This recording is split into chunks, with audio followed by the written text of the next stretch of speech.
This is Forever Collector here. We're talking Collectors Anonymous today with a big name in the space. His name is Chris DiChiara, better known as Canto_Chris on Instagram. Welcome, Lesser brother. known by Canto Chris on Instagram. Yep. Currently. He's a big collector of Pokemon. He's also has a very extensive knowledge and expertise in card grading. So there's any questions that I have, I normally go to him. He's done a lot for the community. He's definitely done a lot for the friends that are around him, including myself. Lucky to be able to call you a friend. But no, I just wanted to come and bring you on the show to talk about you and talk about, how long you've been in the hobby and, the type of stuff that you got into when you first got into the hobby and what you're into now. So, yeah, let's talk about that. Yeah, I'm happy you're finally bringing out the big guns in the show, man. Finally bringing somebody credible on here. So might as well just make this episode 1. Hell start no. it over. That's funny. But yeah, man, it's fun. Nice to be here. Nice to have something to do right now. Been sitting around today, so cool, man. Excited. So what do you? But how long you been in the hobby for? I mean, I guess like most of us, it's kind of been a lifelong thing, But I guess I think what got me really back into cards was like the Heart Gold Soul Silver era when I was in high school when that came out. I remember when I was a little kid, I hated second generation. Like I never played Pokemon Gold as a little kid. I hated the idea of new Pokemon. I was like, If it's not one, it's not real Pokemon. I was at the time I hated it. And then when they relaunched it, I got Heart Gold, I had Soul Silver, and I just fell in love with it. And I remember just like I was buzzing tables at the time in high school to make a little extra money, and all the money I was getting, I was going to Toys R Us in the mall and buying packs. And then now I look back at the packs that I had that I'd opened up, because I actually just found a binder from when I was in high school that has like Howlin' Phantoms cards in it and stuff. Because back then you get with the blisters and you'd have like some Undaunted packs in there or whatever, and then you'd have like a random like EX series pack, and it was I remember those. Yeah, right. Now worth tons of money, but back then it was just like I didn't know what the hell it was, But it's like $20. Yeah, right. Not even like $13 for like 3 packs or whatever. Yeah. Pokemon, man, it always kind of gave me a little bit of an escape from like real life. And then when I got older and I had a little bit more money, it kind of manifested a little bit. And then it's probably been like 5 or 6 years that I've been like really like actually like spending money and collecting good things. And as a kid, I'd never had a Charizard. I was never the biggest Charizard fan as a kid. I liked Blastoise and I liked Dragonite as a little kid. Same. But like I never had a Charizard. So then when I got older, I decided that I want to have every Charizard. So years ago, I started collecting Charizards in PSA 10s, and now I have 130 or 140 PSA 10 Charizards that I spent hardly anything for. But it's just been it's been fun. It's always given me like a little bit of an escape from real life. You kind of just can move into a different world for a little bit and be somebody else. It's kind of it's been a fun hobby. It's turned into more of like a business in a lot of senses too. But when I think about who I have as friends today, most of them are people that I've met through Pokemon, just because it's just such a common interest that you share with somebody else, another grown man. Like I'm in my late 20s, and you meet other people that are in their 30s and their 40s even, and whatever. And it's just like you can just share this love for something that's not supposed to be made for 30-year-olds, I guess. But it's just it's always been fun. It's always been a good hobby, a nice little escape. And then now, now that the market has kind of become what it is, it's just a bonus. I haven't gone and sold everything that I have or anything. I grew up in the collecting and the sports card collecting and everything else, and autograph collecting. Huge autograph collector as a kid from like athletes. My dad owned or started to run a memorabilia shop with his uncle. But that's actually pretty cool. Yeah, I grew up around it. I grew up with grading. I grew up with BGS and everything. I was exposed to it. I didn't know a whole lot about it, but I was exposed to it and the signings and whatever. And, I was always around and I always loved it. And, my dad always taught me, like, because I would always ask, like, what's this worth? What's this worth? And my dad would always say, I don't know and I don't care. He would say, collect it because you enjoy it, not because it's going to be worth money. And if it becomes worth money, then that's great. But that shouldn't be the motivator behind collecting something. You should collect it because you really enjoy it. And that's what I've done. And I spent, all this time collecting Charizards. I end up just really liking Charizards. And then now look at them. Now they're worth all this money. And I can't sell them because I just like them too much. But, if I did have to sell them, awesome. I got money on the shelf. But I never did it because I thought that it was going to be worth what it is now. It's just that ended up being just like a byproduct of the the love for the thing. So I know, and I think I've talked about that before on how important that is. Because I think that if you're doing what you love and you're going with your passion, the money will always follow. You know what I'm saying? And so, like, you never... Not always. That shit... Well, it can, and I think that if you work hard enough at it, it can, So, but same thing, though. And most people aren't willing to dedicate themselves to this type of thing to be successful in anything in their life. So it's not necessarily even... Pokemon, it's a lot of different things. And I think that, me being passionate about this and has done very well for me. It's not only financially, but like you said, with friends, like some of my closest friends right now are purely based in the Pokemon community. That's the catalyst. And so I think that a lot of... you've been in it a little bit less than I have, but when you got into definitely. You're a veteran. You've been around for a long time, and but what I'm saying is when you got into it, I mean, the stuff that you invested in is kind of like what I didn't buy it as an investment. I collected it. Right. I collected Charizard and PSA 10s. You got into more of like sealed product stuff, which also, I mean, that's obviously the safest thing to buy, right? Is because it's no matter what, it's not going to get any more. It's going to continue to get rarer no matter what, So your value is always going to be there when it comes to sealed product. But I mean, you had plenty of times where you could have just cashed out and quadrupled times 10 your money, whatever, on the stuff that you had, but you enjoyed it, so you kept it and you didn't do anything with it. And then look at it now. You could have probably cashed out and made 6 figures off it a couple of years ago or a year ago, whatever, but you chose not to because you enjoy it. And then look at it now, you've got, way more than that now. So, it just goes back to what I said. If when you just really enjoy it and you love it and you collect it because you like it, the money is it's there if you ever need it. You'll never be homeless. You'll never, go hungry. But, if your life doesn't get any better by selling it, like your life is going to be the same kind of no matter what. You don't have like a tangible thing that you like need to have the money for. And that's kind of where I am, where it's like, I would love to have an extra, $100,000 in my account. I would love to just cash out and have that money. But like my life ultimately will not be altered very much by having the extra money. And I do okay. I do just fine. You know what I mean? So it's, that's where it comes down to. And if you don't have to sell anything, then don't sell it. And it's, Also, kind of like the other coin I like about that, the other side of that coin is the fact that somebody can pull their collection out of their closet and buy a new wedding ring for their loved one, or pay off that car or pay off that student loan, and be able to take something from their childhood and positively affect their future or their presence. And that's very, very special. Like I don't think there's a lot of other things that like the average person could probably have in their closet or their parents' closet that could change their life in that way. It's like there's rarely anything else that's on that level, and that's crazy.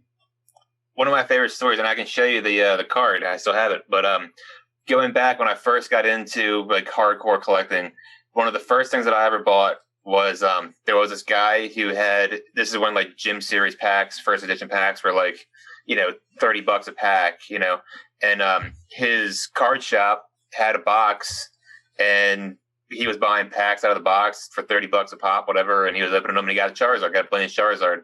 And at the time, grading wasn't as big as it is today, obviously, and he never graded it. And this is, I'm going back 5 years or more at this point in the story. And the guy needed, his best friend was his brother, I think, was getting married, and he couldn't afford a tuxedo rental for his, for his brother's wedding, and he sold me that Blaine's Charizard for I think $160. Just enough, huh? I can show it to you right now. I don't know how to find it. It's in the Charizard box. This dude has a crazy collection. It's really, really insane. Look at all those Ludicolo. Yeah. Do you still have that Ludicolo that I gave you? I'm sure I do. Yeah, I don't sell it. It came back at 10. This is the $160 tuxedo rental right here. Now it's worth what, $10,000 now, something like that. Yeah. So it's just, well, like you said, something that you got when you were a kid that means nothing to you anymore, and can get you something like a tuxedo for your brother's wedding. It's like you said, you go in your closet and pull out something that doesn't mean anything to you, and then it means something to somebody else, and then it helps improve your life and gives you something that tangible that you need. And then, here I am with my Blaine's Charizard that I paid $160 for. So, and then spend at the time like $8 to grade it for the PSA, and got it back in a month and a half. Back in the day. Yeah. Those are the good old times. The good old times. Yeah. Oh my goodness, I remember those when we could get submissions back in less than 6 months.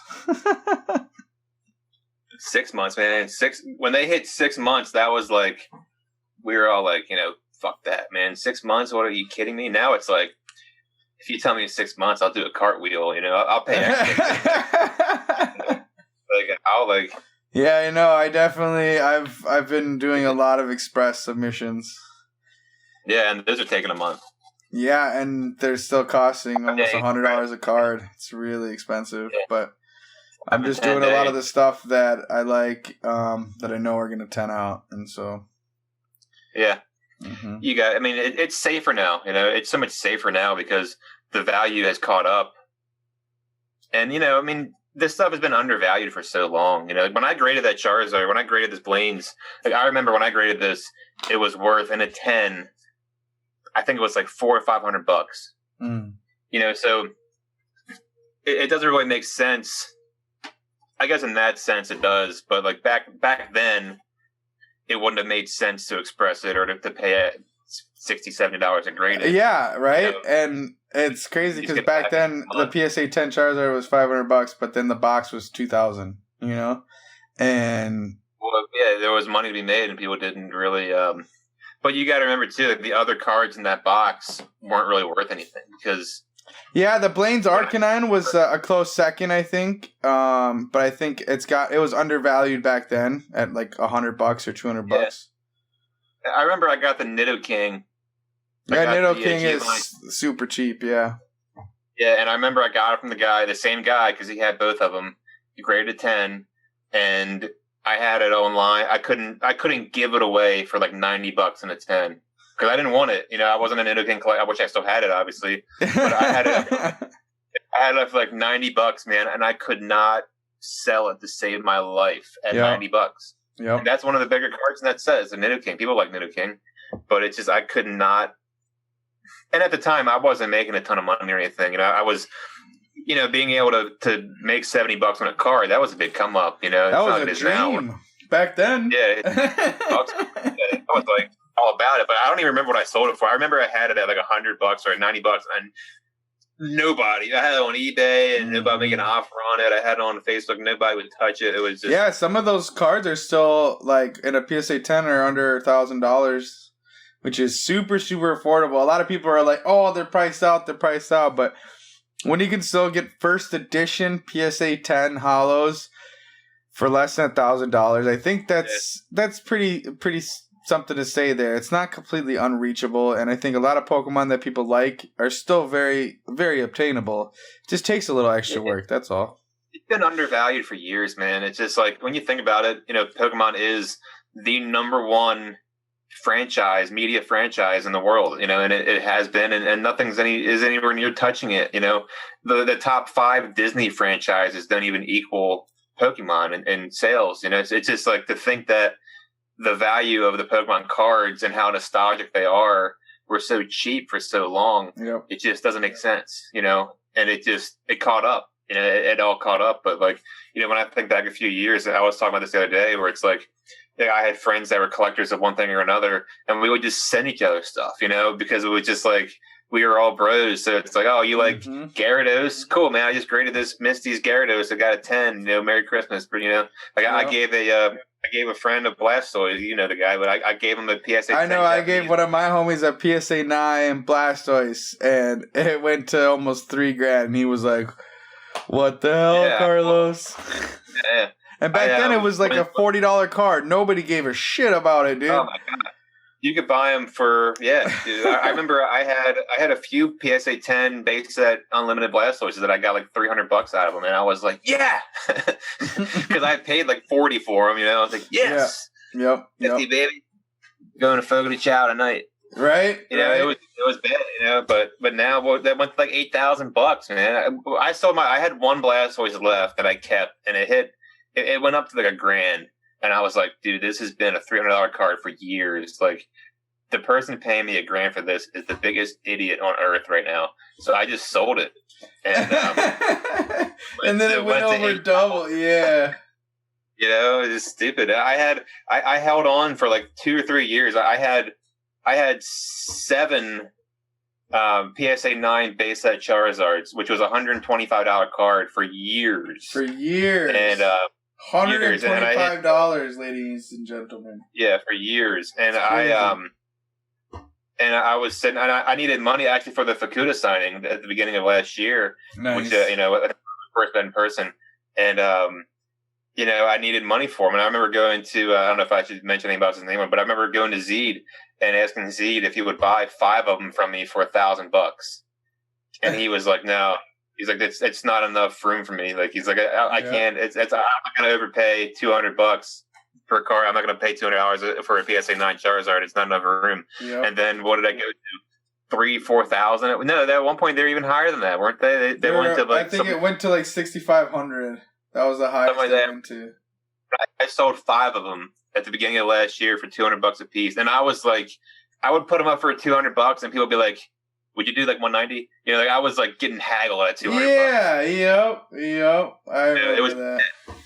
I thought like, hey, I made $1,000 and I spent that money on Fukuda cards, and now I wish I hadn't done it, obviously. But what are you going to do? I mean, at the same time, those Fukuda cards are worth a lot of money. I mean, depending on which ones you got. If you got Gold Stars, hopefully.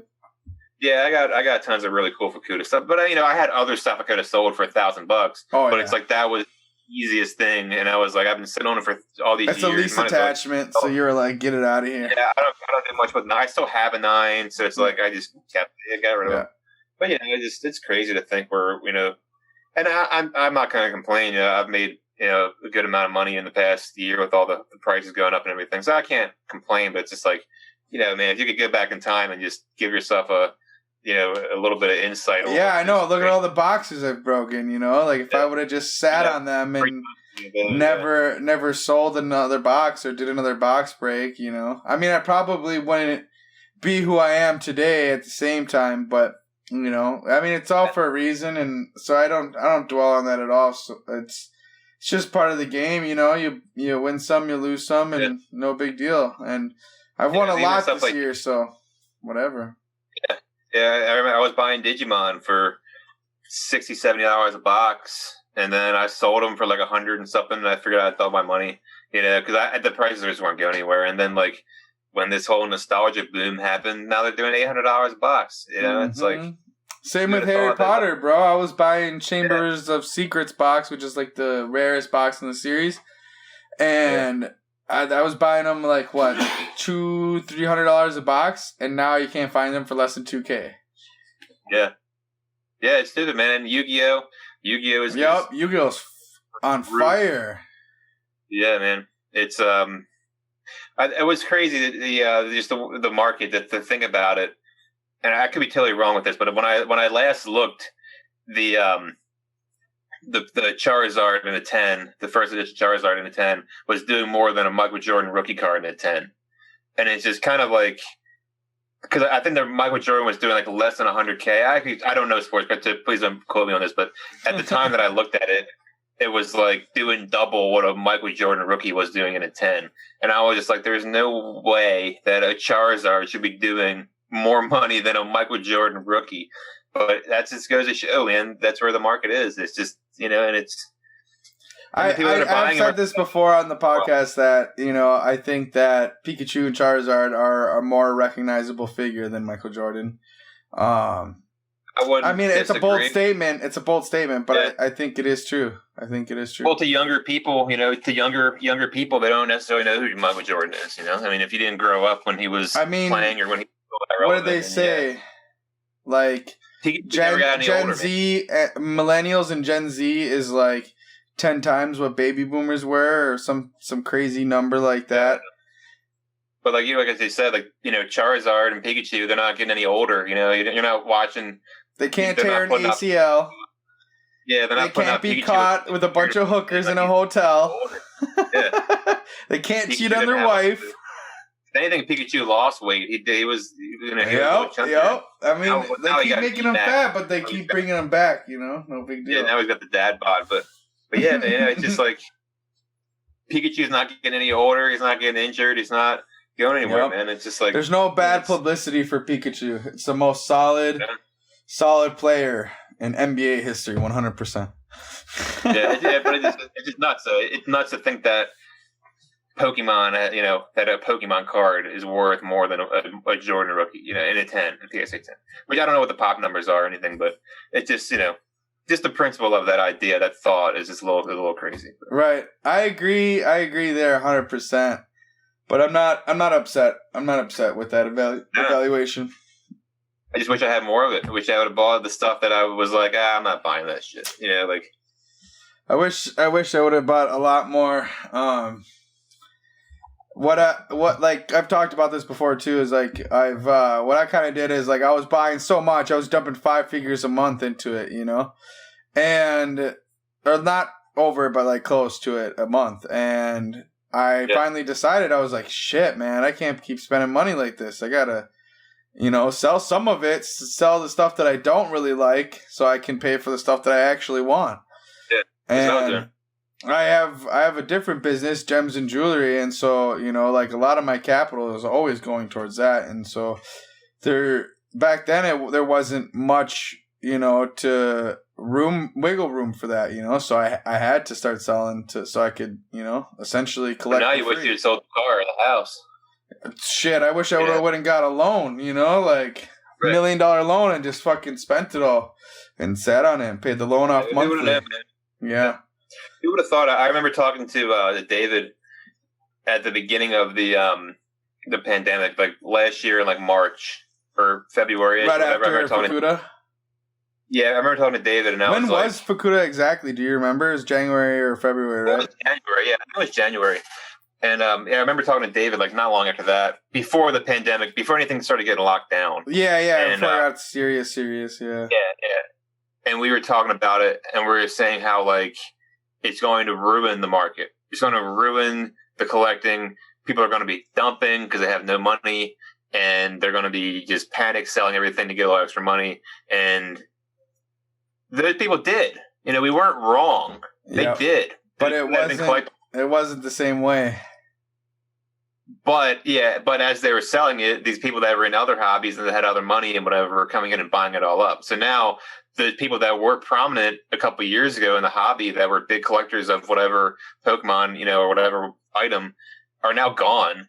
And now you have all these other people that have their stuff and, they cashed out, and a lot of them didn't get a whole lot of money for anything that they had. But I know a few people who sold their whole stock in January. They're like, it's coming. Da-da-da-da. Yeah, they all made money off their deals. Don't get me wrong, because but if they had held it, they'd be in a very different spot right now, because and I think that goes into holding stock, Tesla stock or holding Bitcoins. It's the same thing. You gotta the winners are the people who never sell. Those are the real winners. Well, a lot of it comes in selling or sell out, I should say. But what I was saying before, my point earlier was if you have a card for all these years and it's worth $100, and then the day comes and it's now worth $800, you're like, this is not worth as much. I'm going to take this and I'm going to run as fast as I can. Yep. Because it's just safe. And I mean, still the percentage is there. Right. And that could have just very well have gone down to $50, but it kept going up. But that's what I was saying is like the people that were in the hobby years ago, and it was really tight knit. There weren't that many groups on Facebook. There weren't a ton of people on Instagram. It was kind of like a little, a more niche of a hobby. Yep. And the people that were collecting this stuff didn't necessarily have a whole lot of money. They were just people that were paycheck to paycheck would dedicate $50, from every check they got and would buy some cards. It was real small time collecting. So then, when you're that guy who doesn't have a whole lot of money, and then all of a sudden your Pokemon card collection becomes worth $5,000-$10,000, you just get the hell out. You're like, my life could benefit so much from having this money, so I'm just going to sell it. And that's what people did. And little did they know that if they had not sold it, it'd be worth twice as much or 5 times as much now, depending on what it was. But I keep thinking about the Lugia. Remember the first edition Lugia? I won't say the name of the person who had it, but he had it and he sold it for. It went on auction for $8,000, and everybody that saw that auction was like, "That's not real." Like, this is probably a year ago, or whatever. I don't know, but they're like, that's not real. Nobody in their right mind would buy that for $8,000. It did not sell for $8,000. That was a shill bid. This is BS. That's not real. And then he showed the payment, the receipt of the payment, and there was like, yeah, this guy paid me $8,000 for this card, and everybody was like, dude, that's insane. And that guy had that card for years, and he was the biggest collector of that character. And it was like. It was a big deal that he sold it, but it was like, it's worth $8,000 now. I paid, $500, so I'm gonna get rid of it. And then what is it doing now? What's a PSA 10 first edition Lugia selling for? It's sold for over $100,000. 100? The last PWCC auction, it sold for like 120 something or something like that, and it got paid for it. PSA 10. I'm not even fucking lying, bro. That card is now worth it's a 6-figure card, yeah. And it should be, in terms of like rarity. Well, I mean, it's like the Charizard of second gen, like it's the most popular Pokemon of second gen. Well, in terms of the grading of it, it's such a difficult card to grade because the holo is so. That when you have a real silver holo, you get manufacturer lines really prominent. And they don't get hidden in the darkness of the shading or anything. Exactly. So if there's a manufacturer, you see it. If there's a scratch, you see it. And it's just really susceptible to things like that. And it's a really hard card to grade. And it's I don't even know what the pop is on that, but I imagine it's less than the Charizard. It's way less than Charizard. It's like 80, I think. I don't want to. I'm gonna look that up. I don't want to like. I don't want to put my as the PSA guy here, but I imagine that because the PSA 10 on the first edition base Charizard is like 100 and something, 150. Yeah, I want to say. So I don't see that Lugia being more than that. But yeah, if it's a 6-figure card, but like I said, a year ago, man, when it sold for $8,000, we were like, wow, like what idiot bought that? Yeah. And then look at it now, man. It's just silly. I don't. Is this first edition? Oh, there it is. I didn't have the first edition one up. Oh, you idiot. I mean, I don't know why it's so weird. It doesn't, pull up the actual registry. But, yeah, dude, it's crazy. It is. It's really, really insane. Yeah. So they have the listed price of $129,000, the most recent on PSA.com. Yeah, this is like their website reporting it. That's crazy. Yeah, I'm not saying it's not worth it in terms of rarity, and that's the other thing too that people don't catch on to either. With the people that are coming in with all this money, they see Charizard as being like the big dick of Pokemon, which it is, but it's not the rarest by any means. Like Shadowless is way rarer than first edition. Yep. There's I have the official report 41 in the 10 of Lugia, first edition for Lugia. Yep. Wow. So that's 100. That's more than 100 less of the Charizard. Wow. So yeah, Charizard is the big dick. 41 cards. That's I mean, when you're looking at do you know what the base set unlimited Charizard is? It's like 1,500, right? Like in a PSA 10. It's quite that much, maybe.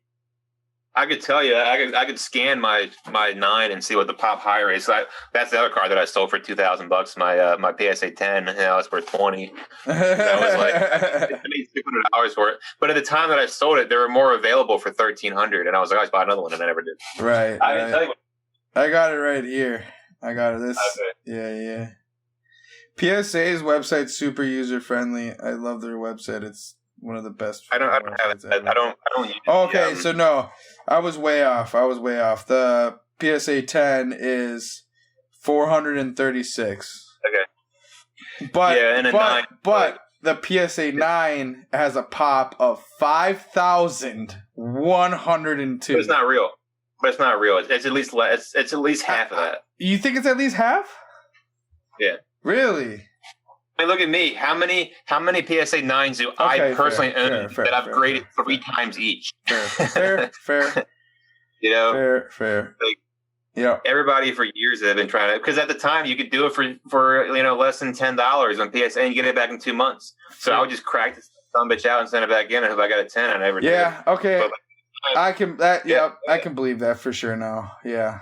Yeah. The way you explain that for sure. 100%. There's some cars that it's just not real. Right. It's just somebody could just to get a new grade. At the time, it was only a $10 investment in 2 months of your time. You could try 6 times in a year for $60. Yeah, and it didn't matter. Yeah.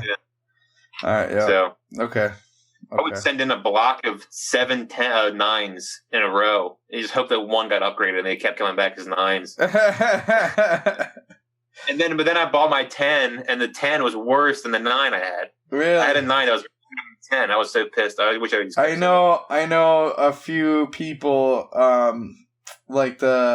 know somebody who owns like 10 PSA 10 Dragonites first edition, and my PSA 9 looks better than all of them, like by a lot. Yeah, dude. I've probably seen like a PSA 8 match one of those at least. Yeah, I was just like, but like they were all so old. They were all old labels, and it's crazy that like PSA doesn't automatically review as a business that, when they come in to get recased to review the grade at all. Like that doesn't make any sense to me. Yeah, they won't unless the they should, like you said, but they don't unless it's PSA unless the case is broken all the way open, right, where the card was exposed or something in some way. But they won't regrade it without asking first. Like you have to consent to it. Crazy. So if you send in a card and you want to redo it, or if they look at it and they look through it and they think that it might be worse, like they'll ask you like, hey, if we open this, we might give it a different grade. They will do that. But there used to be this old. That's like if the case is cracked, and they look at the damage. I just feel like, like as a business, I mean, personally, I would force that, like you're going to take the 9, I'm going to give you the difference because we have that money back guarantee, and just call it a day. I'm sorry. Well, a lot of the question of that is, and I don't know what they do with that. I don't think that a lot of people are sending old slabs in to get redone. Some people are, but I haven't seen that become like a real issue yet. Maybe it will be one day, but the question is, so I remember the old idea was that PSA in the past graded cards a lot harder than they do now. But there used to be this misconception that like old PSA labels were more desirable because they were harsher grades. So if you had a PSA 10 from a long time ago, it was a better 10 than what you get now. And that was, I think, a real common misconception. I think back in the day, PSA was giving out more 10s because they wanted to build more, collectability. They wanted people to keep going back to get more cards. So I think that a lot of the older cards were worse than they are now. But the thing is, though, is right, like, and people talk about this all the time, is like between a black label or a Beckett 10 and a PSA 10, a black label card from Beckett is a PSA 10. A Beckett 9.5 can be a PSA 10. A Beckett 10 is a PSA 10, and a black label is a PSA 10. Mm-hmm. So there's plenty of PSA slabs out there that could cross over and get a black label if you crack it out, because there's such a wide range in what is a PSA 10. They allow PSA's website, I think they allow 60-40 is what they tell you when centering. Yep. I think that's what they're on the website. They tell you it can be 64 and then like 70-30 on the back. That's a lot of centering variance. Like you'll never get a 10 from any other company with that kind of a variance, but PSA allows it. And they allow you to have a little bit of a corner nick or a little bit of a whiting thing, and that's just their standard. So if you have a perfectly flawless card, it's a 10. If you have a card that's a little bit flawless, it's still a 10. So that's where people either love or they hate PSA. They love that they can get a 10 with more cards, and they hate that it's not as credible as it might be from another company. But that's just that's where it's gone. But when you look at old slabs, a lot of times they are just the card inside is a lot worse. But the question is, was that from aging over time?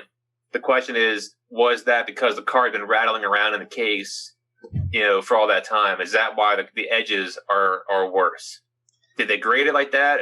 Yeah. And it was graded. That's why. I love PSA. I love PSA. I wish they would put the sleeve like they do in Beckett. Like that prevents that ever from happening. Ever. Right?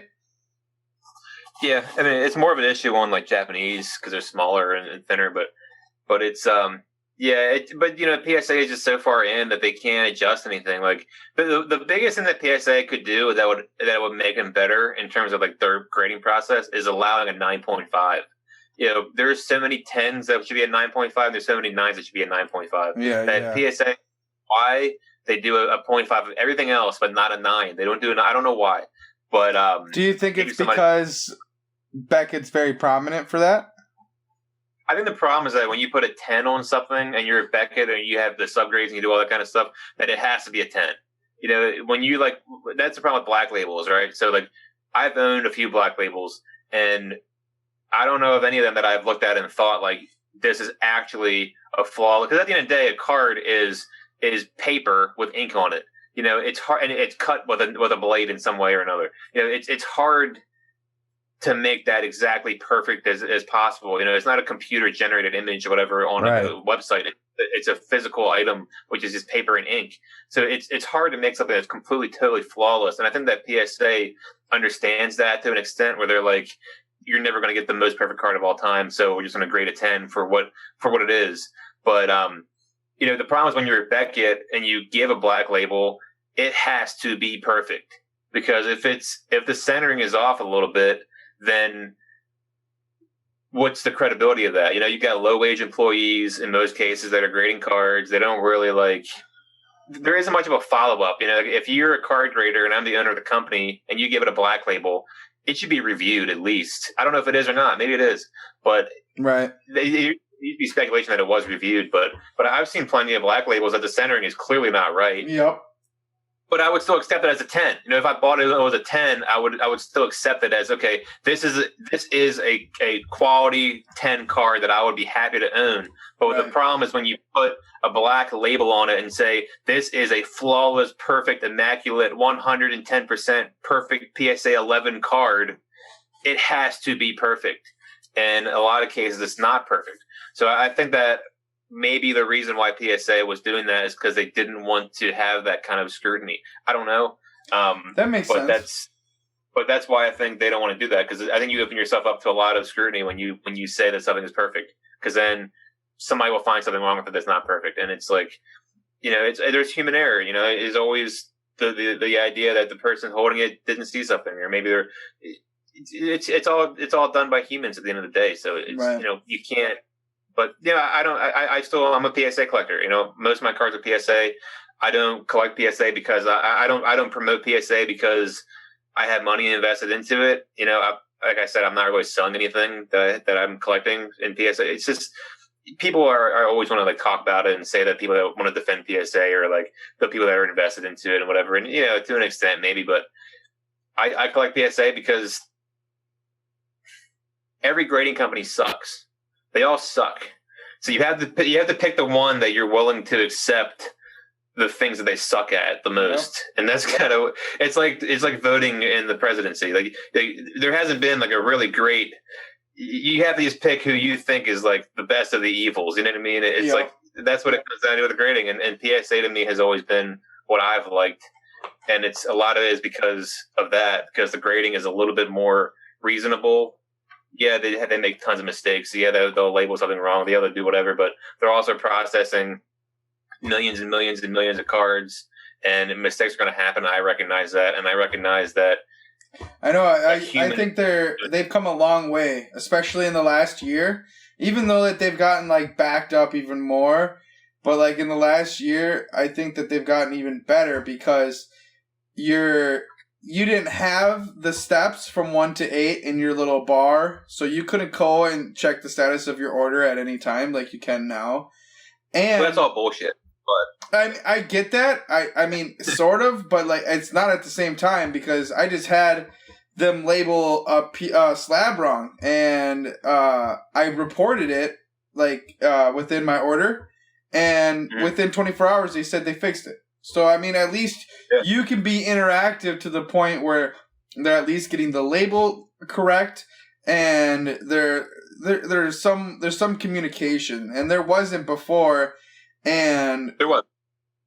I mean, there wasn't like there is now. I think it's you're right. Way more of like a coddling type of thing where you're bringing the person closer and making them feel good about it, and I think that's important because these backed up orders are really hard sometimes when you're looking at it and you just see like a blank screen. At least it can tell you, hey, your cards are being reviewed or blah blah blah. When I said it's bullshit, is all of those steps are just kind of like they don't mean anything. It's just there so that people stop calling up and saying, "Hey, what's the status on it?" It just prevents them from getting, the million phone calls. But yeah, no, it's definitely become the interface. The interface for grading PSA is way easier than anybody else's. The prices are still cheapest, but they have their tons of issues. I could write a book on the issues with PSA. I have thrown tons of money down the PSA hole that I'll never get back again. I'm looking at cards that are autographed that were PSA 9s when I sent them in, when I cracked them out, and now they're 8s, and I sent them twice and got an 8 both times, and it doesn't make me happy, to look at that. But it's just, when you look at the spectrum of all the things going on with grading, you have to just take the company that you are willing to accept the most and how much they suck. And that's just, I just continue to grade PSA, and, it's just what it is. But I don't defend PSA as being a perfect company or being anywhere near like a halfway decent company. But I understand what's going on. That's the difference that I understand it. And at the end of the day, they don't care about me. They don't care about you. But people post a lot of time, I'm taking my business to this other place. Okay, they don't care. Like I had somebody was like, oh my God, the PSA shareholders have to be so pissed off right now because people are so mad. And I'm like, dude, they have money falling out of their assholes. Like I know people that have like, I don't want to mention names, but I know people that literally have $2 million in backed up orders at PSA. That's the cost of grading fees, over $2 million. And they won't take the money, people are sitting there like, I've got $2 million to give you if you just send me my shit back. And they're like, nope, you got to wait. They don't care. They've got so much damn money. It's just like, but people think that like they're going to come like begging to you because you sent in 3 orders this year. Like, they don't care what you do. They really don't care. PSA has 7 million cards backlogged right now. They're backlogged 7 million cards. Wow, that's it's a really big number. Yeah, but the biggest thing that they've done is they added the like this little like barcode thing when you send in cards. So there's like a little barcode so that when they do receive it, they at least. They don't put like a start date on it, like a processing date. Yeah, I did see that. I did see that actually. Yeah. So what does exactly that do? It just shows you that they have the cards. Okay. Because like it went from 9 weeks. Now the PSA site says on there that it will take 15 weeks Yeah. before they even start processing your cards. Yeah. So people would send in cards and it would be shown delivered or whatever, and then weeks and weeks would go by, and they'd be like, "Does PSA even have my shit? Where do they even have my cards? Do they get lost? Are they like in the rain? Are they, and where are they?" So at least they know that they received them, and I don't even think Beckett does that, and it just there's a lot, man, and every company. Beckett is even worse. I mean, Beckett's quoting a year on bulk. PSA hasn't quite hit a year, but it's there now. I think right now cards going to PSA are going to take a year for bulk. Beckett has been a year. I think at a year, close to it for a while now. Like, it's crazy. It kind of blows my mind that they even kept that service, but took out whatever it was for $20 a card, regular. Well, accounts still have that. That's just what the public offer is. They just wanted to raise the price. It's not that they eliminated it. They eliminated it from everyday, silver members and gold members or whatever. So if you had an account and that wasn't like a preferred account, then you don't have that rate anymore. But that 20-day is taking 7-8 months. Well, it's not even a 20-day. It was just $20 a card. They call it 20. It's supposed to be 20-day. Well, I thought Express is 20-day. No. I mean, there are places that do middlemanning that call that Express, because for the longest time that was like a month or two, which is an Express rate. Right. Now, no, Express, technically Express is like the $75, which was 8-day or 8 to 10 day. They always changed it. Yeah. They changed it multiple times, but yeah, the quote unquote Express was like the $75, and then there was Super Express. $200. I spent $200 a card on 8 cards. I was really not happy with it. And I haven't sent anything on that, anytime recently. So I don't know what that even looks like. But I was told that at PSA only processed their 5-day, their Express and Super Express. So meaning like their 5-day, their 2-day, and their 1-day orders. That if they only did those orders and did them on time, that it would take 80% of their staff to do that. And that everything else, the 10-day orders, the 20-day, the bulk, everything else would be 20% of their staff working on it. That's how behind it they are. That's insane. Express orders people are paying $75 a card and they're getting it in over a month, and people are mad and whatever. It's like, what can you do? It's crazy. Taking in cards, honestly, that's why I stopped taking in. I was a middleman for years, and I still do stuff, for people that I know and that they reach out to me, whatever. But whenever anybody reaches out to me about bulk or anything, it's just I'm like, okay, don't ask me until it gets like month 11. Right. About it, like, forget you ever owned them. Send them forget you ever owned them. Throw them down the black hole. But grading has been too cheap, man. It's too cheap. $10. The added value to your card is just, you have to pay the piper. That's my opinion. Yeah, but at the time, they didn't need it that bad. They didn't need, or they needed the business. So it's, they're willing to take bulk for less than $10 a card, and it was necessary evil. It wasn't the biggest margin that they ever had, but like they needed the business. Now it's like, and that's why PSA started upcharging for everything. I remember a few years ago, sending in, first edition base set Charizards. They were giving like 7s and 8s, and I was sending them on bulk rates and paying PSA like $7 to grade them.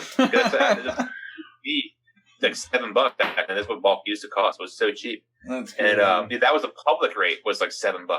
Yeah. And I was sending in first edition base set Charizards for people, my customers of mine, and they're getting like PSA 7s, 8s, whatever, and they were charging me $7 to grade it. Gosh. It was, they didn't care. But then that card ends up being worth much more. But PSA isn't going to grade a card and then charge you $50 for it, and then see you sell it for $20,000. Like, they want a cut of it. They want a cut based on the value of the card once it's graded, right. And they can charge you whatever they want but now they have the leverage, or it's like, because the market has caught up so heavily that it's like they can just do it. And And I don't blame them, man. Like I've said it many times. Like if I could pay an extra $1 or $2 a card, I've got thousands of my own cards at PSA on bulk. I would pay an extra $1 or $2 a card just to like have the grader make $1 a card that he grades. You know, like I'll pay the grader $1 a card, give him a bonus, like give him an incentive to do it. Because there's no incentive. They're on a salary. They don't even make a bonus. They don't get anything. Yeah. And it's you know, I keep saying it, like, you know, when you go into work, like if you're a card detailer and, you know, your job is to detail cards and the shop you work at has 500,000 cards and you're the only guy cleaning them, you have no incentive to clean them all or to get any piece of junk done. You're looking at an endless amount of work that you will never, ever, ever get done. So you just get done, you know, whatever the hell you're going to do. Okay, however many cards I clean today is how many I clean because I'm never going to get to the end anyway. So I might as well just, you know, scrape off what I can do. But if they're getting paid an incentive to clean more cards or to grade more cards in this case, then they can crank them out. You know, think about it, man. Like, what is it? I did the math the other day. It's you know, if there's 7 million cards backed up, there's 3 people involved in the grading, at least 3. It's like 3 or 4 people because one person opens the package and one person prepares the card and then a person grades it and then the person like takes it and seals it or whatever. Right. So there's like 3. Yep. It's 3 different stations. Yeah. Yeah. There's like 3 or 4 people involved in the process. So just if a card grader can grade 2 cards a minute, that's I think 60,000 man hours from just a guy grading it. So overall, that's 200,000 or more man hours needed to get through the backlog. They need to pay 200,000 man hours to get through it. That's a lot. That's a lot. That's a lot. And it's coming in every single day. It's getting worse and worse every single day. So it's like you need to figure out a way to get out of that. You need to pay people to do it. You need to give people an incentive. I'll give you 50 cents a card that you can grade. I'll give you, you know, on top of your salary, you're going to bonus 50 cents. And I'm going to charge the people that are sending them to me an extra $1 or whatever. And the account manager and whoever's going to get an extra 50 cents. You know, I'll pay more. I think people are willing to pay more. Yeah. And it's just. What do you think about Nat Turner buying PSA? I think it could be great if he does the right things, you know. And I'm not like I'm a business guy, you know, and I'm not a billionaire. I'm not even a millionaire. It's hard to believe, right? But it's like. You know, if he did the right things, you know, I'm sure he's smarter than I am. You know, if he's got $1 billion, I don't. So he's doing something better than me. But, you know, I think there's plenty of ways that he can do it. You know, and a lot of it is just like economics and just thinking about it. Like PSA is located in Calabasas, which is in LA. And I've been there. I've been there not too. PSA, but I've been to LA, I've been to Calabasas. And I've been to PSA. Okay, I've never been there, so I don't even know what the inside. It doesn't even look. You look like you're walking into like a little business district. Okay. It doesn't even. They don't have like any PSA sign. You know what I'm saying? Like you know when you're going to Walmart, you don't know that you're walking up to PSA. Yeah. Right. But what I'm saying is like it's in the middle of a really like wealthy area. Oh yeah. So it's hard to find people that are willing to work for $60,000 a year when the median income of that city is 200,000. Yeah. Like they need to. Facility somewhere where they can get cheaper labor or like, you know, truck the orders to a different facility or something, you know, where they can crank out orders and pay somebody, you know, a reasonable rate. But like, you know, it's just really hard to find people because that's all they're getting paid, like 60 to 80 a year or so, you know, for carpenters, depending on what they're doing. You know, it's just. I mean, I think they should be getting paid that, to be honest, because that's, you know, that's a really reasonable income for the type of work and value that you're adding to people's collections. All of us will pay more money for it. You know, we'll all pay more money to get people paid a reasonable wage. But then the problem is like, you know, PSA is all smoke and mirrors, man, because they'll tell you that they're doing something, but they won't tell you what else is going on. So they'll tell you like, we just hired 50 graders, but they're not telling you that like BGS just stole 50 of their graders because they're paying more money. They're paying more money. So like, they're going to CGC because CGC is trying to open up sports cards. They're trying to open a sports card division. So CGC is scalping people from PSA, and it's hard to find somebody that want to relocate across the country. But they're losing employees because they're getting paid more elsewhere. Right. And it's just, but they won't tell you that. They won't tell you that they just lost 25 graders. They'll tell you when they hire 20 more, but they won't tell you when they lose 25 of them. So it just, you know, it's a clusterfuck, man. And what are you going to do? And it's just, you know, I just. you kind of just take it as it comes, and at this point, you just kind of take the blows as they come. But yeah, there's so much wrong, and there's so much that you could do. If he were to just like recognize these issues and try to fix them, but there's a way out. It's hard to get out, but the other thing is, everybody's really easy to say like, just hire more people. And there's same people that are saying what are you going to do? You're going to hire through a temp agency with people that are factory workers, or that... The same people that are saying that are the same people that are getting mad that they graded a 10 that had a nick on the corner or whatever. You can't get... It's a lot to train somebody. It's hard. It's hard to find quality workers. It really, really is. Yeah, it's like medical school, right? You need more, You need more doctors. We need more doctors. We need more doctors. So we start passing the D students from medical school that might kill you because they don't know what they're doing. But we needed a doctor. We needed more doctors because the waits are too long. So, we got the Carlos Uribe that got a D. Get in there. You got a heartbeat and a pencil? Get in there. Get in there. That's what we don't want that, I think people are willing to wait longer. I agree. I don't want that. But people are just so dumb, and people think they're so smart, where they're so quick to just why don't they hire more graders? And then they think that people are gonna be like, I didn't think about that. Yep. I didn't think to hire more graders. It's just you can't. You got to get quality people, and it takes time to train them, and it's hard to find people that are know anything about cards. Right. A lot of people that are going into this job, this job, I think if you're working at PSA, it's not a part-time job. This is a 9-to-5 job a career that you work for in this field for the rest of your life. It's not, I got a job at Walmart, and then, you can train any Joe Schmo to go, check out people at the register, or to go stock the shelves. You know what I'm saying? That's a very easy thing to teach somebody. But grading cards at the level that they're supposed to be grading cards, I think is extremely hard to find. And I don't know, man. I really, really hope with Nat Turner that he brings it to a new level, a new era, and makes the company he can do it. The juggernaut that I know it is, But on this show, though, we usually open up a pack. You want to open up a pack? Yeah, send me one. Yeah, right? Fuck. Put it in the mail.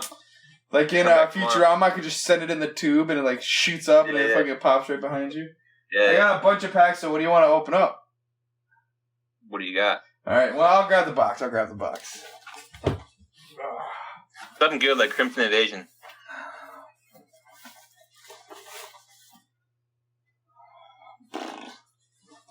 So, let's see here.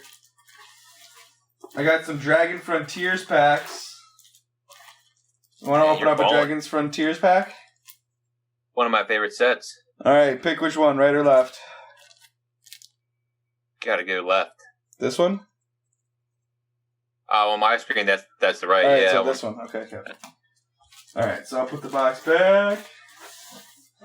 Will you grab me that clip, Brandon? Nope, the clip. I'm gonna call it. I'm gonna say clip right there. I'm gonna say, bro, it's clipped to the desk. This guy? Yes. So many fucking things over here. I know, right? I know. We're the worst over here. We're the worst. Do you hear me? He's not his headphones on. Huh? What? All right, so it's gonna be a reverse trap hinge and a hollow Typhlosion. You shut your whore mouth. If I'm right, $1,000. And if I'm right, $1,000. You're paying me $1,000? Fucking A, bud. Let's go. I want the card. Is there a Ludicolo in this set? Nah. That's Crystal Guardians, which is my favorite set. Yeah? It's Crystal Guardian. Yeah. There we go. Can you see it? Can you see the pack? Right. Yeah. All right. Let's start it. Boom. Dragon Frontiers, baby. Let's do it. We got homie Chris DiChiara on the line. Kanto Chris. Ooh. Oh, how's it smell? Let me get a whiff of that. Ooh. 2004, baby. 2004. We have the Larvitar, the Ralts. All right. We have a Natu, a Dratini. That's a good Dratini, too. Totodile. One of my favorite cards. Reverse Hollow Cyndaquil. That's dope. And a non-hollow Arbok. Oh. That was rough. That was a little rough. Come on. You picked the wrong one. We'll just call that. We'll chalk it up to the game. You know what I'm saying? Try to do the game, baby. The Cyndaquil doesn't look that half bad, though. Cyndaquil could be worse. Oh, yeah. That's gemmy as hell. Wow. Look at this. We'll put it back. I'll show it to you. You gotta see this. Cyndaquil is take it. I did say Typhlosion, so I was a little off. I was in line. Just a little bit. But look at no whiting on the corners at all. Yeah, baby. Super gemmy. I mean, when you get that back in like 16 months, it's gonna be great. It'll actually be worth something then. Yeah. Well, it's dope though, because I actually did just pull the reverse hollow the reverse rare Typhlosion, and that one should get a 10. So now I have to just pull what the hell is this? Quilava. That's what that dude's name. Yeah. So now I just have to pull Quilava and we'll be good. Yeah. So that'll be cool. Yeah. I'll be on AARP by the time they get done, but hopefully we'll be able to talk about it. Well, who's the artist? Oh, it's an Ishida. Etsuko Nishida. That's cool. Oh yeah. I wonder if she did the Typhlosion too. I didn't look. I don't know. That's pretty cool, man. So yeah, Fukuda, man, that was the first time that we met personally. How was that? Did you think I mean, obviously you had a good time, but like anything that you want to talk about from that event? I can show you. I can show off some Fukuda autos I've got. Let's fucking see them, bro. Everybody wants to see that. Well, I'm not prepared, but we'll find them. Did you get the Pikachu from EX Emerald that you bought for me? What about it? Did you get it signed? No. He said no. I have it, though. You still have it? That's cool. Good for you, man. I really like that card. I shouldn't have sold it. I should have just kept it. I was really upset. Especially when I pulled another one. No, I didn't pull it. I bought it, and I was trying to get the 10, and it got a 9. And I was really upset. Here's a couple of my favorites. Look at this dude. He's just pulling out a stack of them. All right, here's some of my favorites. All right. I'll describe them, and you put them up there. I have other webcams, but I didn't have them set up yet, so I don't know what to do. So I'm trying to use this face one. So this was the first one, which I kind of regretted the ink a little bit, but at the same time I was cool with it. So we got the Japanese. That's dope. With the sketch. So Japanese Charizard Gold Star with the Charizard sketch, which wasn't an approved sketch prior to us. Until we did these, and some douchebag decided to put it on Instagram, and then everybody in line was mad that they couldn't get Charizards. So then they let the line get Charizards. But I won't. I won't say any more about that because I don't want to come off. But then I got the English. You got the English one to go with it. So the other one, that one's a paint marker, and then that one's a red Sharpie, correct? I'm missing one. This is a red Sharpie, yeah. And then the Japanese Charizard Gold Star, that one is with red paint marker, right? That was the metallic. Okay, metallic. Okay. That was metallic Sharpie. So this is the same one. So this is the that was metallic red. This is the metallic blue, which would look a lot better on the reverse. On the, this actually got the contrast. Got a 10-10. Damn. So we got the Charizard from Hidden Fates, I think. This is Team Up, I think, right? Team Up. Yep, it's from Team Up. So you got the one from Team Up. He got it signed and sketched with the Charizard. It's a 10-10. Is that a pop one? Cool, right? Oh, yeah. Hell yeah. And you know what's cool is that the personalization says Charizard on it. That's dope. Yeah. So then we got the Pikachu Gold Star Japanese. That blue looks amazing, bro. Yeah, right. That blue looks really fucking nice. Wow. What's the grade on it? It's an Auto 10. Auto 10? Nice.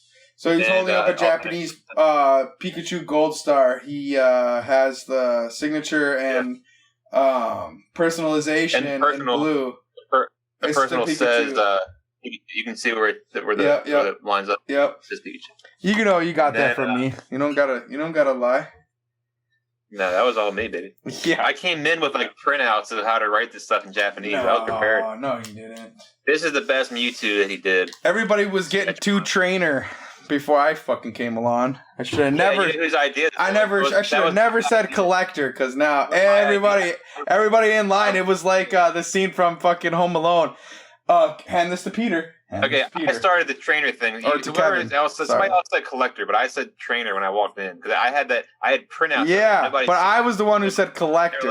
I was the one who said collector. That. Everybody else was like, but that was an offshoot of my idea, though. Anyway, we got the Mewtwo, the sketch. Ooh, he's got a Mewtwo Gold Star with the Mewtwo sketch. This is metallic. This is the same metallic green. That's metallic green. That one's a blue.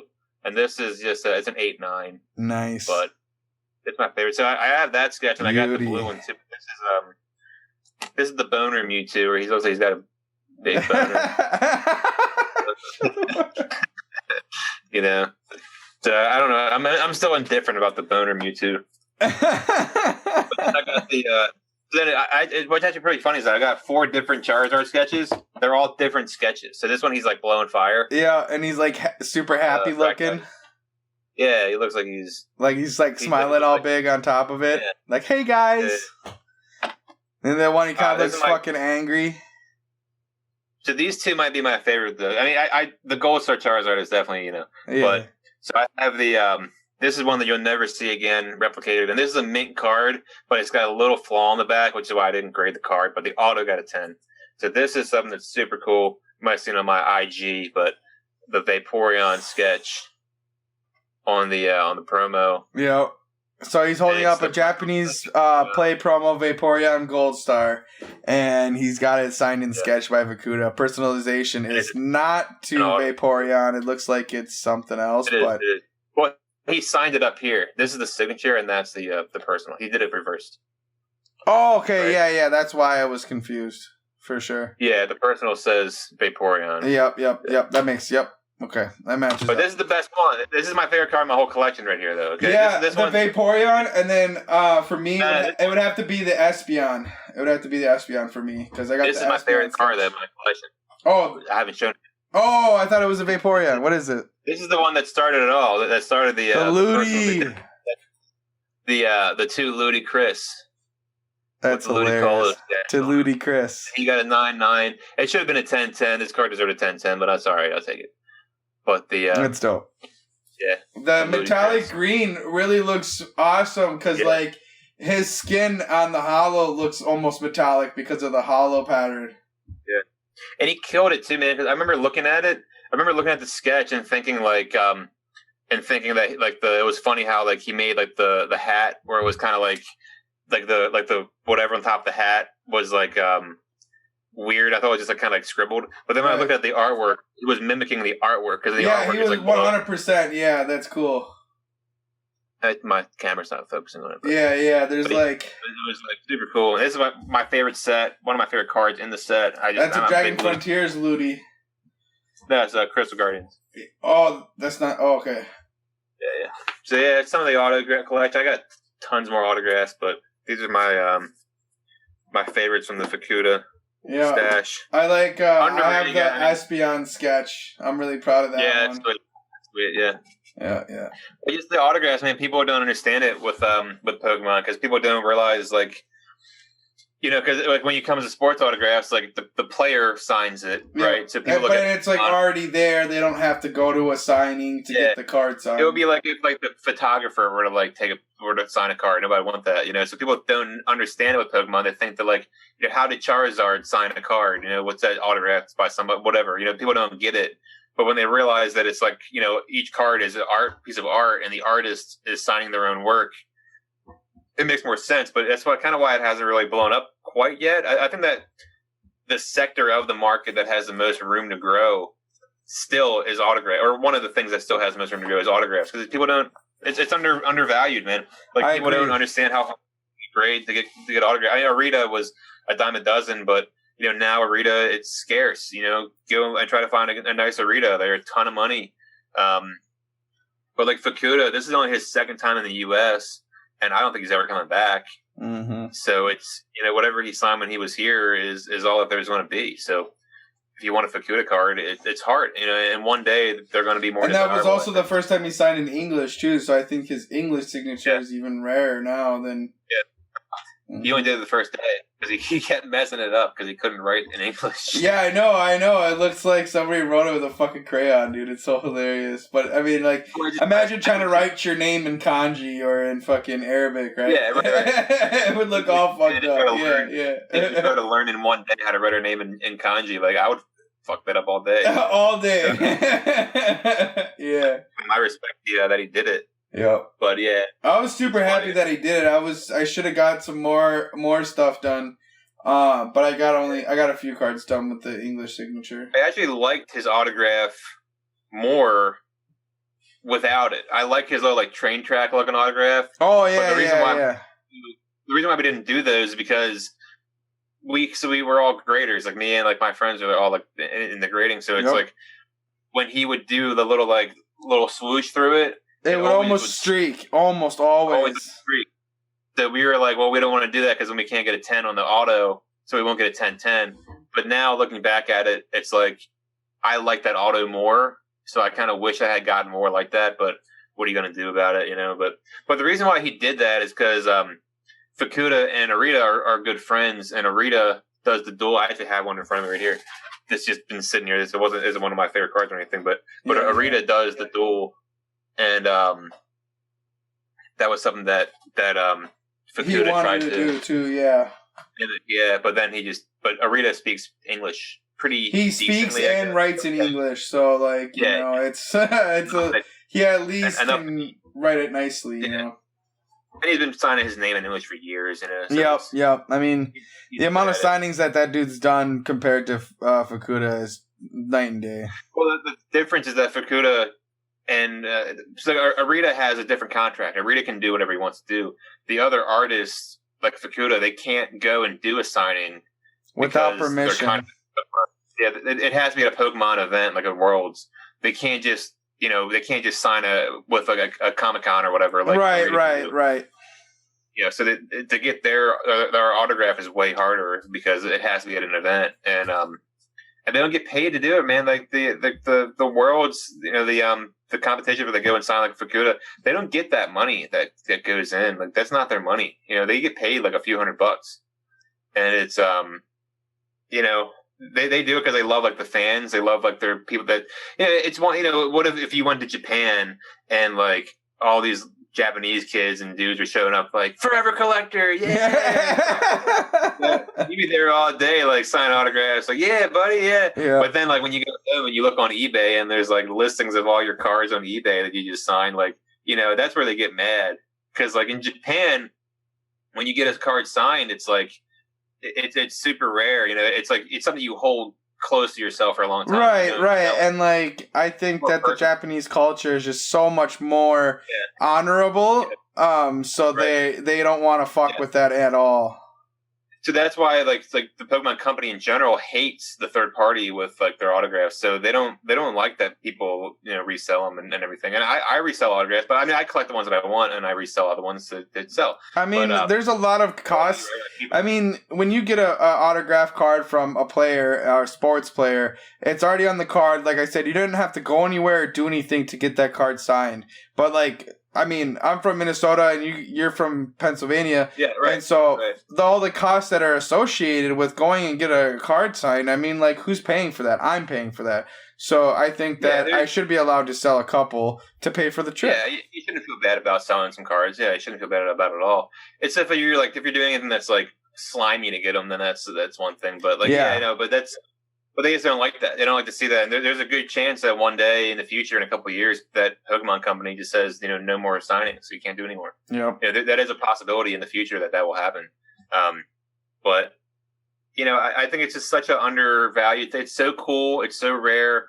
It's just an undervalued, underrated thing. It has so much room to grow for autographs.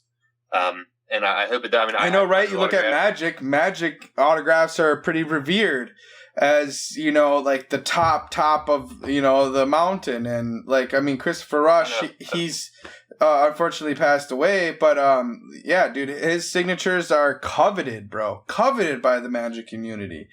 And I think it depends on what it's on. I think you can get a lot of Christopher Rushes for pretty cheap, but I think if it's on a good card, then yeah. Well, right, but I mean, still, I'm anybody's signature on a napkin is going to be worth not as much as it's going to be on their work. I mean, it just makes sense. Or on the tip top of their work, Yeah, like if you have like the Lotus or whatever with it, which yeah. But I mean, that was the most expensive card ever sold for Magic. It was a signed version of the Lotus. It wasn't an unsigned version of the Lotus. Yeah, I think what it was a I'm not trying to correct you, but he did a brief set of like 5 or 10 or whatever. Well, I don't remember how many it was, but he did a hand drawn card. Yeah, I know what you're talking about. Yep. Yeah. It was something like that, and that went for a ton of, because like that's, and I know somebody that has at least 1 or 2 of those. But have you ever seen them? Because otherwise, I don't believe it. Maybe it's bullshit. But I've seen photos of them, but I've never actually I have 10 first edition PSA 10 Charizards, bud. Okay, call me Gary, call me Larry, whatever the fuck you want. No. But yeah, dude, it's cool, and I'm a lifelong autograph collector. I love autographs, not just in Pokemon, dude. Like I have, one of my biggest horror film directors. His name is John Carpenter. He did like The Thing. He did the original Halloween. He did a lot of big blockbusters, and he's not, he's not crazy popular like Stephen King and shit like that, right? And so, like, I went, me and Abby, we went to, like, a horror convention. I got so much signed by him. Oh, my goodness. He's such a crazy, humble dude, too. Like, I've never seen, like, I mean, back then, too, like, I learned a lot of history about it, too. Like, The Thing was, like, a super underrated film in America. And, like, the critics, like, gave it a fucking 0 out of 10 before Rotten Tomatoes was around, right? It was a 0 tomatoes. Yeah. And so it was funny because he's even quoted as saying, "Everywhere but my own home country am I revered to as a movie genius," and it's crazy. Now The Thing is like a fucking cult film, okay? Like there's so many people who love the cult or love The Thing so much. And back then it wasn't like that. It is so weird to see, like the tables turn as time goes along, like same with like Van Gogh. A lot of these artists and people that, aren't revered as geniuses at their time often later on become recognized as such, Yeah. And so John Carpenter I collect a lot of. Abby has, the handbook for the recently deceased from Beetlejuice. She has... Okay, I will tell you that I think that you're going to cut the stream maybe when I say this, but I think that when I think of the most overrated, horrible movies of all time, one of the first ones that come to mind is Beetlejuice. I think it sucks. Well, I remember watching it because it had like a cult following. I remember watching it, and I was like, the whole time I was watching it, like, all right, when's this going to get good? And then the credits came, and I'm like, You just like to tell children that Santa doesn't exist, okay? So, like, we always take your opinion with a grain of salt there, Chris. And people can love anything they want to love. I'm not knocking anybody. I'm just saying, it doesn't matter. It doesn't matter. Okay. What I was trying to say though is the book that's in the movie for the recently deceased. She has an actual prop book from the movie signed by Michael Keaton, signed by Tim Burton, and signed by the chick and Alec Baldwin. I think it is. And the chick, right? I love that. But I mean, like, getting stuff signed is crazy. Like, she also has a Freddy Krueger claw. She has that signed by Robert Englund, which is badass. He signs. I was going to mention him. He signs through the mail. Yep, you can mail stuff to him. Yeah. I know, like, even like send you a photo of him like wearing it and shit. Yeah. Tim Curry too. Tim Curry will do that. But Tim Curry, Tim Curry, sadly, he's had a few strokes, so he's kind of a little comatose. He's just in his wheelchair and stuff, so, like, it takes a long time for him stuff to get signed. Yeah. But Abby even has some signed stuff by him. Like, she owns an original first edition printing of Stephen King's It, and it's signed by Stephen King. And when we went to that horror convention, she sent it with Tim Curry to get signed by Tim Curry. So Tim Curry and Stephen King, because Tim Curry played the original It. That's sweet, man. That's cool stuff. Yeah. Oh my God, bro. She's way more methodical with her signatures. Like, she's got manuscripts from movies like The Labyrinth. She has what can't even remember, something Henson. Jim Henson. She has Jim Henson signed it. David Bowie signed it. Jennifer Connelly signed it. Like, all like crazy. She has like a bunch of different signed stuff. She's way more methodical than I am. I'm like, get this Charizard signed. Super cool stuff, man. Get this Metagross signed. Your thing broke up a little bit there, but yeah, dude, my whole life, and me and my old man too, will go to these Comic Cons, and like a lot of these people, like these old actors and illustrators and whatever, were just. Yeah, I have an original drawing of He-Man and Skeletor on my wall out there. Like, I just like used to get these sketches, and Bob Camp, the guy who did Ren and Stimpy, was my favorite show as a kid. Ren and Stimpy. I've got a bunch of like original. Yeah, I got a bunch of like original sketches from Bob Camp, and I just love that stuff, and I always have. And like that's what these people did for a long time. Was like once they were kind of like past their prime, they would just go to these cons. Yep. And I feel like everybody kind of does that now, since conventions became a thing. Yeah, because now that you can't do events, people stop doing it, and some of them signed through the mail, and that's just it's cool. Yuka Mori actually is doing that right now too. The clay artist for Pokemon. So every clay Pokemon that you've ever seen, I don't know if many people know this, but every clay Pokemon that you've ever seen in a card form was made by one person, and her name is Yuka Mori. Yeah, she did it, and then I think she got too like backlogged, so she kind of stopped. I did get one signed by her, and I didn't get anything signed by her because I was busy working on other stuff, and I learned about it, and then I was like, oh yeah, and then fuck, before I remembered it again, I probably shouldn't send anything to her. Just kind of done. Yeah, it kind of sucked because the person that I sent it in with, like, she actually like signed it like to that other chick that I sent with. So I was like, whatever, it was a Japanese card. So like Japanese is a little bit easier to just like take the ink off. And not that I would like, I'm not going to resell it or anything, but I didn't want somebody else's name on my card, So I was it's your card. But I was like, I'll just wipe it off, no big deal. But then like when they came in, she signed them with a fine tip pen. Yep. So like the card has like the impression of the name in it.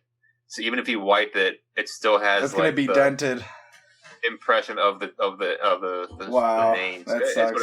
I'd be less mad if I didn't crack a PSA 10 to do it. Oh my gosh, bro! The amount of PSA 10s I've cracked and slabs I've cracked to get signed. Remember when I cracked Slick's PSA 10 Gold Star with the can opener and the in the Airbnb. Yeah, that was funny. And I regraded a 9, not because of me. It wasn't my fault. I'm sure. But it did.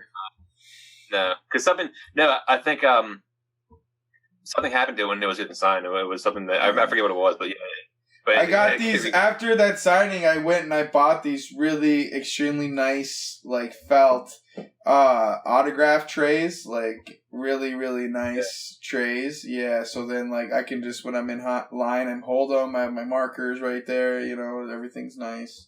Yeah, because like getting like the whole process, dude. Like it's how easy it is to fucking ruin your cards or to nick them or.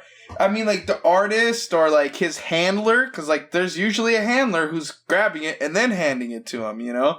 And there's so much room for error. So much room for error. There is. But there's always, like, I mean, there's some level of caution, but, I mean, you can't avoid accidents. And when you start adding more hands to the mix, there's, you know, it's bound to happen. I haven't had an experience yet, though, where, like, I've like cringed at like the way that they touch my card. You know, I haven't had that experience happen yet. Well, that's good. But yeah, like it totally could. You know. Yeah, but I've been pretty like happy with the way that they've all handled the cards. But you know, it's just that's part of the risk, man. You know, you don't crack out of 10 and just don't understand that there's a risk of doing it. And I've done plenty of them, and I'm looking at 2 of them behind me that are Aritas that were 9s and now they're 8s, and. I have a few Fukudas that I cracked from 9s and now they're 8s, and that's fucking bullshit. Yeah. I was cracking PSA 10 CP6s, and I think one came back as an 8. And but that's another card. I was buying them in 10s for like $50. Yeah.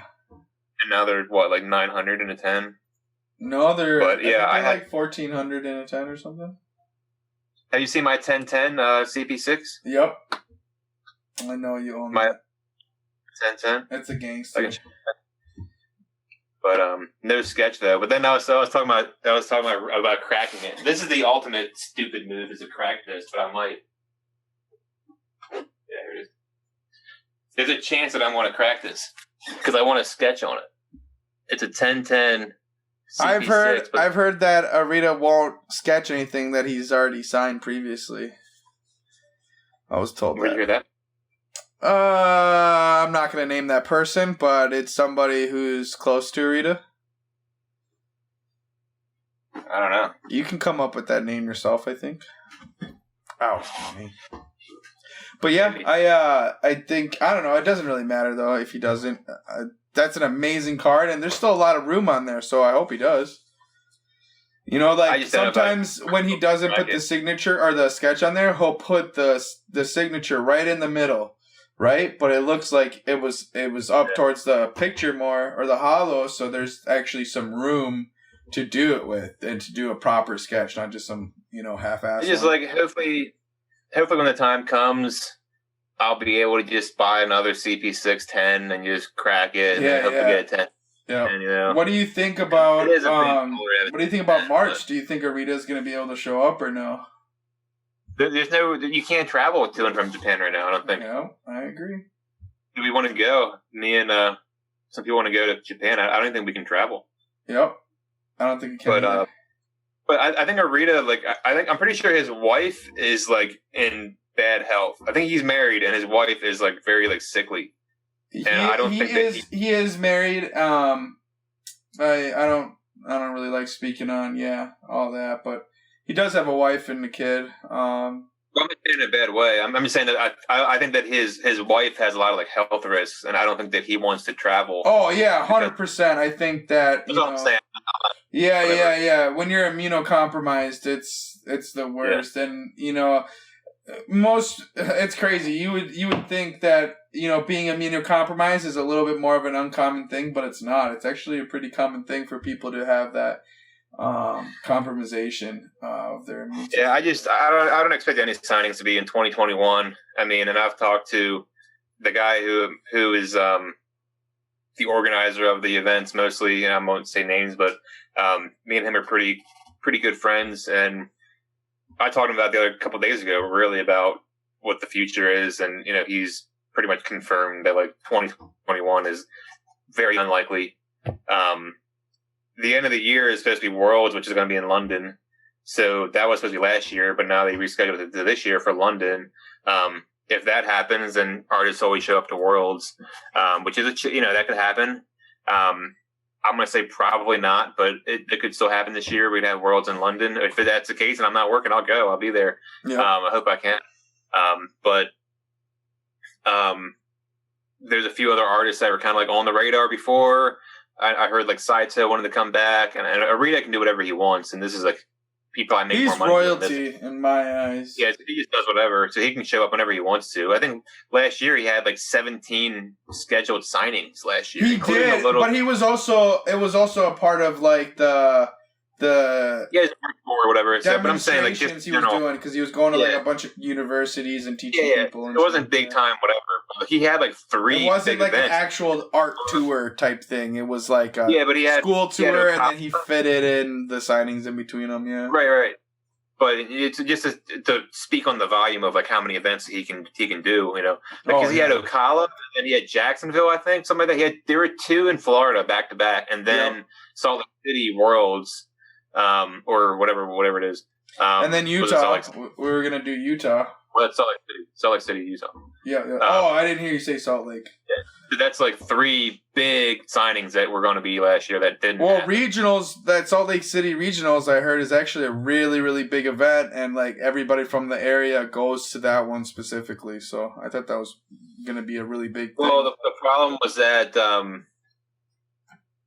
the people on the West Coast don't get signings a lot, so they have to fly out here or they got to buy them. Yep. So for him to be on the West Coast was a big deal because people that were on the West Coast, all the people in California, whatever, they were all planning to go to Salt Lake. Yep, all of them were. But I think that the future for signings though is going to be honestly, it's going to be good for us. You know, people that really what I'm saying. I like how you say that. Well, let me finish. Right. So what I'm saying is, in the past, the signings would get really like saturated and dumbed down by people that would show up with like 75 Charizards and pay their husband and their mom and their kid and somebody from Instagram, whatever, to wait in line and get 75 Charizards signed. Yep. But that's think about back to Ocala, the last event in Ocala. You know, you could get a Charizard for $30. You know, in the LPH condition, like they were doing $30. You know, it wasn't unreasonable. A good Charizard for less than $50. Now you can't get a Charizard with a bend in it for less than $200. Yeah. You know, so it's something like that. I can make that number up, but something like that. So it's the people that are going to flood it with all these Charizards and whatever are not going to be there. So it's at least it makes sense, right? To think that people wouldn't have $50,000 to spend on cards to get signed because that would be the equivalent of what they're doing. That's my justification with my pop ones too. Yeah, so hopefully it's less crowded. Hopefully it's less hopefully it's more of an investment. It's more of like a personal thing. Like I'm going to get 1 really great card signed instead of 3 whatever bullshit cards signed. Right. So hopefully it works out like that. But you never know what's going to happen. But that's kind of like what I'm speculating is that like the events were. I mean, you were in Ocala, right? In Ocala, I wasn't. No, I wasn't. We waited like 13 hours to get to Arita the first day through. Yeah. You know? Oh my goodness. Bad. That's like that's like a nightmare story almost. Like, Jesus Christ, 13 hours just to see the man one time. Like, holy hell. And then I remember you telling me that room had no AC. So it's just a bunch of fucking sweaties. I worked in restaurants my whole life in kitchens, so it's like not a big deal for you. Yeah, you're acting. Yeah, I can be on my feet in 100 degrees for a long time, but like some people, like I know, like my one friend was like hyperventilating because he had no like ventilation or whatever. Yeah, and, dude. Like fuck, man. You get a fucking a bunch of sweaty 300-pound dudes together. Yeah. They're gonna fucking create some heat. That's for sure. Yeah, and then the thing too is like at the beginning you could get 10 things signed, and then by the time we got there, they cut it down to like 5 with like 2 sketches or something like that, 3, whatever it was. We were not happy about that. And then there was almost like there were a few fights that almost broke out that I'm surprised didn't break because this one kid like skipped the line and like it was bad. Yeah, I don't want to talk more because a lot of that is a little like touchy, but yeah, right. The situation was. I'm glad it was at least a little bit better organized in Dallas last year because it was pretty chill. Well, you got to remember too is like the Ocala before that one, you know, set a precedent. I think. Well, no, the room was empty. Like you could be like, and I wasn't there. I wasn't doing it. I remember when it happened, but I wasn't as big into like flying out and getting the whatever stuff. I didn't have doing it, so I kind of didn't do it. But at the time, like there were like 3 or 4 people that just kept rotating in line and getting Arita autographs. Like there weren't people there. Yep. It was an empty room. Yep. So when the event happened again and there was 10,000 people there, it was just like. It was so unprecedented that nobody knew how to handle it, and it just, it was chaos, dude. It was really bad. After that, I think that all organizers really saw the power of a Pokemon signing, so I think that's why they won't ever be that disorganized again. Hopefully, I'm really praying, because like.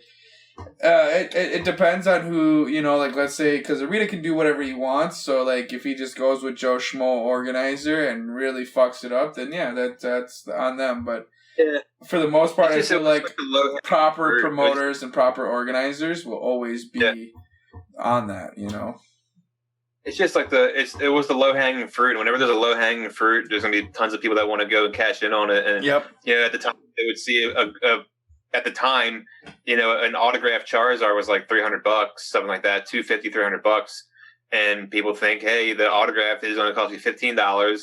It's going to cost me $20 for the card. So if I just go to the event and I spend, and then the grading at the time would have been $20. So it's like, if I invest $100 into each card, and I can sell them for $300 or $250, and if I do that times 15 times 20, I'm going to make a lot of money. And that's what people were doing. It was just such an easy thing.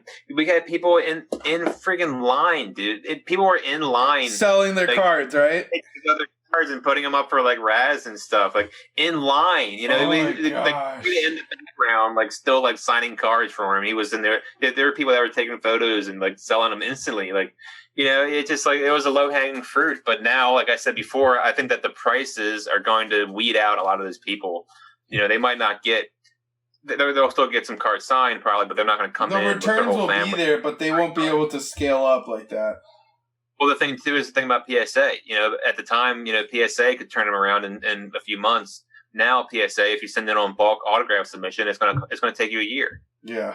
So not only are you investing that much money, you're also investing a year of your time to get it back before you can even get an ROI. Right. So unless you send for Express, which some people will, but most people won't. Most people won't pay $100 to get it back quicker. They'll rather wait and then just get it back. So, that's the thing. If it's a personal item and you're not going to sell it, then you just send it in however you want to send it in. But yeah, so I think I still got signatures coming back right now from PSA. I just finally sent in one of my last batches. I have a few cards. I've got autographs going back to February of last year, almost a year, that haven't been returned yet. I just sent in 5 cards a month ago, and they're on their way back. So we went to so Charles Martinet did a signing. Charles Martinet is the voice actor of Mario, basically the guy who created the voice of Mario. So we went and got Charles Martinet autographs on our Pikachu Marios. You fucking bastard! And that was my idea, and a couple of us went and did it. And you're so that was in cool, March. bud. Son of a bitch. Yeah. You know what I did that's even coolest? It's on my Instagram if you follow me. Can't Chris. I do. Somewhere. It's so I bought a Saito autographed Pika Mario full art that was already autographed, but I got it signed by Charles Martinet too. God, I could beat your ass. You know that? Yeah. I just gave away my my thing here, but wow. Yeah, no, I did that, and that's cool. why you are who you are, bro. Like I look up to you a lot. I've always looked up to you since I came into the community. Like your fucking style is mint. Clearly. See this my Kohl's sweater. Yeah, dude, it's always about being like, I mean, you got to think back to the paint pens and the metallic pens and everything. Like, nobody had done that until we did it. Yeah. It's just always trying to be, nobody did that on Pokemon cards. There's plenty of people doing that for other shit. Yeah, on Pops and everything people were doing on, but you never saw a Pokemon card signed in anything other than Black Sharpie until we started doing it. Next thing you know, everybody wants our pens in line. Like, hey, Chris, can I buy your red? And like, we were kind of, we obviously shared, but we're not like douchebags, but like, right. was just like we just had the insight or the foresight rather to just like start doing something. We always like something unique, something different. Right. It's cool. I have fun to collect the same things as everybody else. You always want to do something different. And, Definitely. something cool. And it was, I hope that we can I hope they do more cons soon, man. I think dude, I wish, man, because like Jacksonville for us, for Arita last year for Collective Con was going to be so amazing, bro. And then I was going to, I rented a mansion, bro, 6,500 square feet, beach house for like $1,500 a night, dude. It was fucking insane, and I had it there for a week. It was right on the beach too, right on the fucking beach, dude. And yeah, we had a good house too. All that got messed up. I was so excited, bro. Like I really was, and it bothers me really badly that we couldn't do that because like I was just getting into my mode of like, going to signings, and that wasn't, I been done with the party life, when I was younger, I did a lot of parties, a lot of festivals, a lot of traveling for all that, but now I'm like an adult and I'm taking my kids with me and I'm like trying to, do the whole like workcation thing, and get something done while I'm vacationing, and so that was really important to do. Like when I don't know, did you hear when me and Zaid when I sponsored that team for a tournament, we went all the way to Collinsville and we had an amazing time. We made a ton of money and we gained a bunch of new people as clients or followers, whatever. And so it's always fun, man. If you can always make it, every time you make it work, it's just fun. It's like, I've got a strong group of friends, and I've got a bunch of people that don't care for me as much as the other ones do, and that's fine, But I've got a good, strong group of friends. I guess I'm the one who likes to party it up a little bit more when we go places. I'm the only one that's like single and has no kids, so it's like I'm like the one that's like still trying to have turn it into whatever, and everybody else like, all right, dude, we're going to bed, right. But it's it's always fun. We got a good group of guys, and it's that's why I hang out with the vintage collectors, because it's like you don't get the same type of people. Not to say there's nobody that like newer collectors that aren't cool. There's plenty of cool people, but it's easier it's easier to guess to find somebody more your age that like remembers Pokemon as a kid. It's a guy just like you or me that you can relate to on other levels, and you can actually see yourself being a friend with the guy and in real life. That's where a good strong group of friends, and we go to these events, and it's always fun, and rent a house, and it's just it's a good time. It is, dude. When it came over and I was opening up the Neo Revelation packs of the Airbnb, that was I was there with the Magikarp. With the shiny Magikarp. Yep. You can hear me in there. Yep, you can. You were talking a bunch of shit to Lewis, and Lewis is like, "I'll stab you." That was fun, man. That was good. I hope we can do it in London. I hope that we're gonna do it in London. If everything clears up, we're gonna do it in London. Yeah, for sure. Like a house there. We'll have a great time, dude. I'll get a press pass or some shit, and we'll go backstage. I'll get like buck teeth and a big hat. Reporter, we'll get a fucking press sticker for your foreheads. No problem. But yeah, bro, I'm gonna go ahead and end it there because this has been a great conversation. I just want to thank you for coming onto the show and giving us your experience, your knowledge, and your overall, likes and dislikes, because your perspective is super unique, and being in the community this long, I think it's very important for the newer people to hear that, and the type of relationship they should have with their collection. And you spoke greatly, so thank you, brother. Yeah, I appreciate it. It's been fun. You have a good night. And that was Chris DiChiara, Canto_Chris on Instagram. Go follow him. He is a great collector. Also a big time, I don't know how I should say this, big time chef. He could beat the fuck out of Bobby Flay. You know what I'm saying? It was great to have him on the show today. So thank you again. You guys have a good night. Make sure you like and subscribe. We'll see you in the next one.